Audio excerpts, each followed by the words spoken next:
आता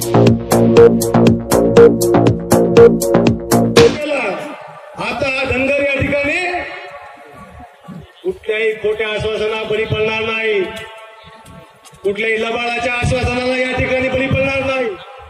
आता धनगर समाजाने निर्धार केला, येणाऱ्या पुढच्या काळामध्ये फक्त आणि फक्त वंचित बहुजन आघाडीच्या ठिकाणी सत्तेत बसवणार आहे। मी या ठिकाणच्या गोपीचंद पडळकरांना सांगू इच्छितो की काल तुम्ही राष्ट्रवादीच्या शरद पवारांच्या विरोधात बोलत होते,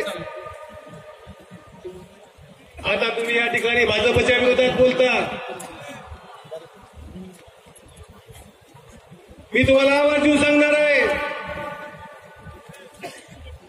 तुम्हाला राष्ट्रवादी या ठिकाणी पुढे जाऊ देणार नाही, काँग्रेसही पुढे जाऊ देणार नाही, तुम्हाला भाजप सुद्धा या ठिकाणी सत्तेत जाऊ देणार नाही।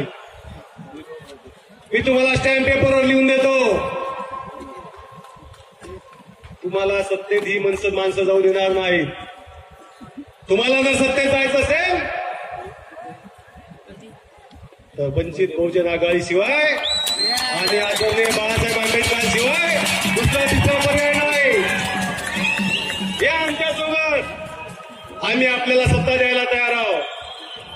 फुल दाबावर आपण या ठिकाणी बळी पडू नका। हे काँग्रेस, राष्ट्रवादी, सेना, भाजप एकाच नाण्याच्या दोन बाजू आहेत।